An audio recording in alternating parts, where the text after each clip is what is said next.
बड़े से बड़ा धनपति कोई अपने आप को मानता हो, बड़े से बड़ा सेठ मानता हो, कहता हो मैंने आसमान की ऊंचाई छू ली। अरे आसमान की ऊंचाई छूना एक बात है, माता पिता के चरण छूना एक बात है।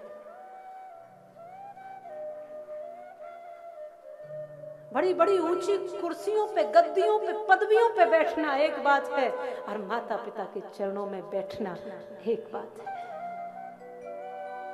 आसान है ऊंची पदवी पाना, आसान है आसमान में उड़ना। सच्चा सपूत वही है जो अपने माँ बाप के चरणों में बैठना जानता है। क्या कर्जा चुकाओगे जी? इसलिए कहती हूँ किस्मत तुम्हारी अच्छी है तो लक्ष्मी तुम्हारी दासी है।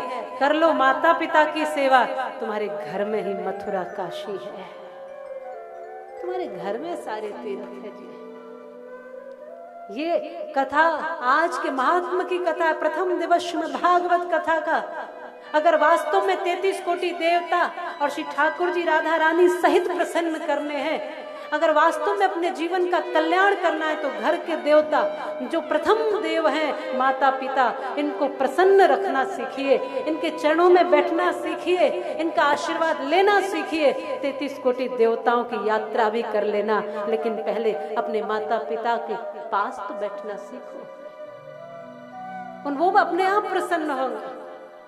जिन्होंने जन्म दिया, पैदा किया, तुम उनके ना हो पाए तो जिसको देखा नहीं है उस भगवान के क्या हो जाओगे? माता पिता एक ऐसे भगवान है, हर मलमूत्र तक साफ किया है जी उन्होंने। कभी ये नहीं कहा कि ये गंदा है, मैला है, फेंक के आओ इसे। अरे साफ किया, फिर अब लायक बनाया, साफ करके फिर हमें तैयार कर दिया। अपने हाथ से चलना सिखाया, उंगली पकड़ के चलाया, अब तुतली भाषा में बोलना सिखाया, अपने हाथ से निवाला दे के खाना सिखाया। आप कहते हो हम बड़े ज्ञानी, क्या जानते थे आप जब पैदा हुए थे? बोलना जानते थे, चलना जानते थे? अरे कुछ नहीं जानते थे, सिखाया है माता पिता ने। पहले गुरु वो है। इस गुरु पूर्णिमा पे सब गुरुओं को प्रणाम करो, लेकिन पहले अपने माता पिता को प्रणाम करके घर से निकलो। प्रथम गुरु है वो आपके, जिन्होंने आपकी उंगली पकड़ करके आपको चलना सिखाया, बोलना, खाना, सब समाज का अनुभव, ज्ञान दिया, सब कुछ बताया उन्होंने। तो प्रथम गुरु है माता पिता। वहां से आपने श्रद्धा प्रकट कर ली तो फिर कृष्ण भी प्राप्त होंगे, ये पूरा भरोसा है। आज का भाव आपको ये सिखाता है, आज की कथा आपको ये बताती है, महात्मा की कथा है।